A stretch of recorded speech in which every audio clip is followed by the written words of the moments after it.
இன்றைக்கி நாம் சயின்ஸில் ஃபஸ்ட் லெசன் பார்க்கலாம், laws of motion. So laws of motion போகிறதுக்கு முன்னாடி ஃபஸ்ட்டு இந்த லெசனில் நீ என்னென்ன படிக்க போகிற அப்படிங்கிறத பார்க்கலாம். ஸோ ஃபஸ்ட்டு நம்ம என்ன படிக்க போகிறோம், laws of concepts of force and motion, inertia and it types, 3 laws of Newton. இப்போதைக்கு இது பார்த்துக்கோங்க. ஸோ இப்போ நம்ம லாஸ் ஆஃப் மோஷன் போகிறதுக்கு முன்னாடி நம்ம என்ன படிக்க போகிறோம்னு சொல்லியிருக்காங்க, force and motion, inertia and its types. So நீ லோயர் கிளாஸில் படிச்சிருப்ப ஃபோர்ஸ்னால் என்னன்னு படிச்சிருப்ப. It is a push or pull, it is called a force. நான் இது லெசன் போகிறதுக்கு முன்னாடி ஒன்று சொல்லிடுறேன். நான் ஏன் இப்படி புக் வச்சு காமிச்சு சொல்லித்தரேன்னா, ஏன்னா இதில் வந்து ஒன் வேர்டும் வரும். ஸோ அதை நீ மார்க் பண்ணுறதுக்கு ஈஸியாக இருக்கும். அண்ட் எகெயின் ஷார்ட்கட்டாகவும் நான் ப்ரீஃபாகவும் திருப்பியும் சொல்லித்தருவேன். ஸோ ஒரு ரீகால் மாதிரி. ஸோ நம்ம இங்கே ஏற்கனவே கொடுத்துருக்காங்க பார். ஸோ இது வந்து நீ லோயர் கிளாஸில் படிச்சிருப்ப. ஸோ வாட் இஸ் ஃபோர்ஸ்னால் என்னது, it is a push or pull. So உன் ஃப்ரெண்டு வந்து அமைதியாக உட்காந்துருப்பான்.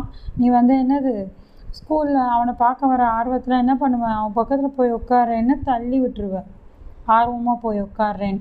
ஸோ அப்போ அது என்ன அர்த்தம்னா, நீ ஒரு ஃபோர்ஸ் கொடுக்குற. ஸோ ஒரு எனர்ஜியோட, அதே பாருங்கள், அது டிஃப்ரெண்ட் டேர்ம்ஸ் யூஸ் பண்ணுறோம் பாருங்கள், அதை நீ நோட் பண்ணணும். ஸோ உன் ஃப்ரெண்டு அமைதியாக உட்காந்துருக்கான். அப்போ அவன் வந்து என்ன பொசிஷனில் இருக்கான், ரெஸ்ட்டில் இருக்கான்.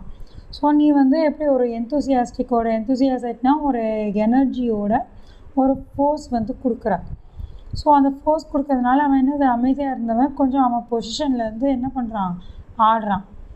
ஓகேவா? நீ அவனை போய் வேகமாக ஓடி போய் ஹக் பண்ணுறேன்னா என்ன பண்ணுவான், அவன் ரெஸ்ட் பொசிஷன்லேருந்து கொஞ்சம் மாறுறான்.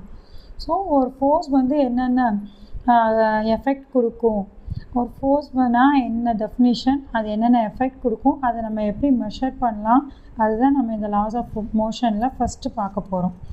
ஸோ இதில் செகண்ட் திங் என்னன்னா, ஸோ இது வந்து நம்ம இந்த force, motion, laws of motion இதெல்லாம் எதில் படிக்க போகிறோன்னா, மெக்கானிக்ஸுங்கிற ஒரு பிரான்ச். ஃபிசிக்ஸில் வந்து நம்ம எல்லாமே படிப்போம், light lesson, sound lesson, heat, electric current, magnetism எல்லாம். ஸோ இதெல்லாம் வந்து ஃபிசிக்ஸில் ஒரு பிரான்ச். ஸோ அந்த பிரான்ச்சில் மெக்கானிக்ஸுங்கிறது ஒரு பிரான்ச். ஸோ அந்த மெக்கானிக்ஸில் தான் நம்ம மோஷன், இந்த ரெஸ்ட்டு, ஃபோர்ஸ்லாம் படிக்க போகிறோம்.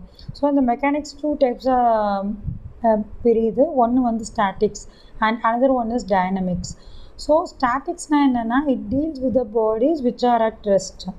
So under the action of ஃபோர்ஸில் அது ரெஸ்ட்டில் இருந்ததுன்னா இட் இஸ் கால்ட் ஸ்டாட்டிக்ஸ். இதே வந்து டைனமிக்ஸ் வந்து என்னது, it is the study of moving bodies. So ரெஸ்ட்டில் இருக்கிற ஆப்ஜெக்ட்ஸை படிக்கிறது வந்து ஸ்டாட்டிக்ஸ். மூவிங் பாடிஸில் படிக்கக்கூடிய ஸ்டடீஸ்க்கு பேர் என்னது, டைனமிக்ஸ். இதுவும் என்னது, under the action of force. So இந்த டைனமிக்ஸ் வந்து ஃபர்தராக 2 இதாக பிரியுது. ஒன்று வந்து kinematics and another one is kinetics. So கைனமேட்டிக்ஸ்னால் என்னென்னா, இதுவும் மோஷன் ஆஃப் பாடிஸ் தான், கைனட்டிக்ஸும் மோஷன் ஆஃப் பாடிஸ் தான். பட் இங்கே 2 டைப்பாக பிரிக்கிறோம் அதை. That is without considering the cause of motion, by considering the cause of motion. So மோஷனையும் கன்சிடர் பண்ணி நீ மோஷன் ஆஃப் பாடிஸ் படிக்கும்போது, அதாவது அதோடைய காரணத்தையும் தெரிஞ்சுக்கும் போது நீ அதை பற்றி படித்தேன்னா அது கைனட்டிக்ஸ்.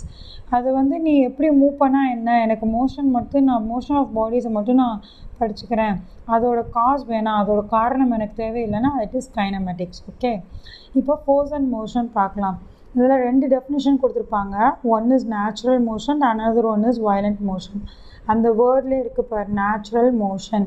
ஸோ நேச்சுரல் மோஷன் என்னது, ஸ்பான்டேனியஸாக தானாக உருவாகக்கூடிய motion. It is force independent. And violent மோஷன்னா ஃபோர்ஸ் டிபெண்ட். எதுக்கு 2 எக்ஸாம்பிள், நீ வந்து உன் ஃப்ரெண்டை வந்து ஃபோர்ஸாக வந்து கட்டிப்பிடிக்கிற இல்லையா, தட் இஸ் வயலண்ட் மோஷன். இப்போ அவனுக்கு அவன் அமைதியாக உட்காந்துருக்கான். இப்போ அவனுக்கு தண்ணி தாகம் எடுக்கும்போது அவன் என்னது, அவன் பிரெயின் சொல்கிறதுனால அவனாக எழுந்திரிச்சு போகிறான். That is natural motion.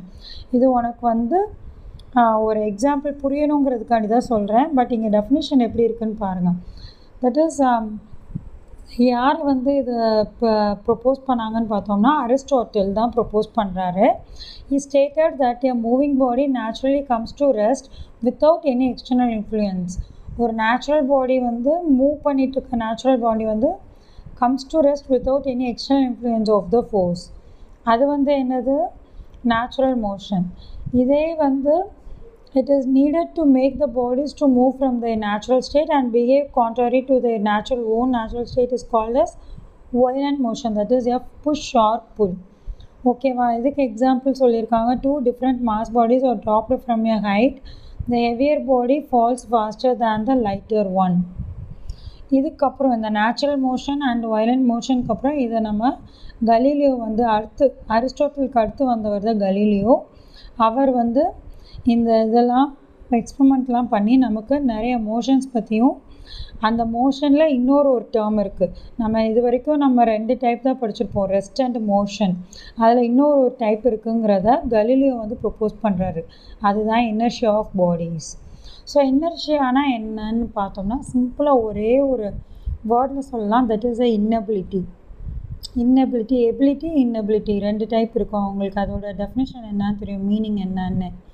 இன்னபிலிட்டினா முடியாத தன்மை, என்ன சொல்கிறது, இதுக்கு பேர் தமிழில் வந்து நிலைமம்னு சொல்லுவாங்க இனர்ஷியாவை. ஸோ அது என்ன பொசிஷனில் இருக்கோ அதே பொசிஷனில் அது இருக்கும். Unless and external forces acting on it. அதே சமயத்தில் எக்ஸ்டர்னல் ஃபோர்ஸ் ஆக்ட் பண்ணாலுமே அதே பொசிஷனில் இருக்கிறதுக்கு பேர் தான் இனர்ஷியா. ஸோ அதில் சரி, the natural state of all earthly bodies is either in the state of rest or in the state of uniform motion. So இங்கே இருக்கக்கூடிய எல்லா ஒரு மேட்டர்ஸ் ஒரு ஆல் ஆப்ஜெக்ட்ஸ் எதை நீ கன்சிடர் பண்ணாலும் எய்தர் வந்து அது ரெஸ்ட்லேயே இருந்தால் ரெஸ்ட்லேயே இருக்கும், மோஷனில் இருந்தால் மோஷன்லேயே இருக்கும். அண்ட் அதே சமயத்தில் இன்னொரு இது இருக்குது. இன்னொன்று என்னது, இப்போ a body is in motion will continue to be in the same state of motion as long as no external forces applied.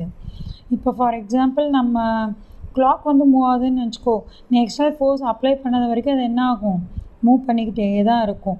இப்போ நான் அதிலேருந்து பேட்ரி எடுத்துடுறேன், அது வந்து ஒரு எக்ஸ்டர்னல் ஃபோர்ஸ் தான். அதுவுமே பேட்ரி எடுத்துட்டேன் என்ன ஆகும், அந்த மூவ் பண்ணுறது வந்து ஸ்டாப் ஆகிடும். அப்போ இங்கே எக்ஸ்டர்னல் ஃபோர்ஸுங்கிறது என்னது, நான் வந்து பேட்டரியை ரிமூவ் பண்ணிட்டேன், அதோடைய எனர்ஜியை நான் ரிமூவ் பண்ணிட்டேன். ஸோ அடுத்த பாயிண்ட் என்ன, when a force is applied on bodies they resist any change in their state. This property of bodies is called inertia. இப்போ இனர்ஷியாக்கு டெஃபினேஷன் இதுதான், 3rd பாயிண்ட் நீ எழுதணும். when a force is applied on bodies they resist any change in their state. This property of bodies is called inertia. So இதுக்கு நிறைய எக்ஸாம்பிள்ஸோடு சொல்லும்போது உனக்கு இந்த இனர்ஷியாங்கிறது என்னன்னு புரியும். இப்போ அடுத்து இன்னொரு இது பார்க்குறோம். when dropped from a height in vacuum, bodies of different size, shape and mass fall at the same rate to reach the ground at the same time. இது நீங்கள் ஃபேமஸான ஃபெதர் அண்ட் காயின் எக்ஸ்பெரிமெண்ட்டை பற்றி கேள்விப்பட்டிருப்பீங்க. அதுதான் இது. ஃபெதர் வந்து weightless, coin வந்து வெயிட்டானது. அது ஒரு வேக்யூம், அப்படின்னா கிராவிட்டியே இல்லாத ஒரு இடத்துல நீ அது ரெண்டையும் ட்ராப் பண்ணும்போது என்ன ஆகும், அந்த ரெண்டோடைய வெயிட்டுமே, அந்த ரெண்டுமே எவ்வளோ வெயிட் டிஃப்ரென்ஸ் இருக்குது, அது ரெண்டுமே என்னது ஒரே டயத்தில் தான் கீழே ரீச் ஆகும். ஸோ இப்போ நம்ம 4 different type of force, motion and அதோட என்ன சொல்கிறது இனர்ஷியா அது பார்த்துருக்கோம். இது வந்து different types of concepts about force வந்து கலீலியோ வந்து இதை கண்டுபிடிச்சார். இப்போ அடுத்து நம்ம பார்க்க போகிறது இனர்ஷியா. ஸோ கலீலியோ வந்து ஃபோர்ஸு அதனால் இனர்ஷியா எல்லாம் கண்டுபிடிச்சிட்டார். இப்போ அடுத்து நம்ம இனர்ஷியா பார்க்க போகிறோம். இனர்ஷியாவுடைய ஆப்டான ஒரு கரெக்டான டெஃபினிஷன், ஒரே ஒரு புரிதல் தான். இதில் என்ன நீ புரிஞ்சுக்கணும்னா, ஒரு பாடி வந்து அதோட ஸ்டேட் ஆஃப் ரெஸ்ட்லேயே இருக்கும், இல்லை ஸ்டேட் ஆஃப் மோஷன்லேயே இருக்கும், unless and external forces going to act on it.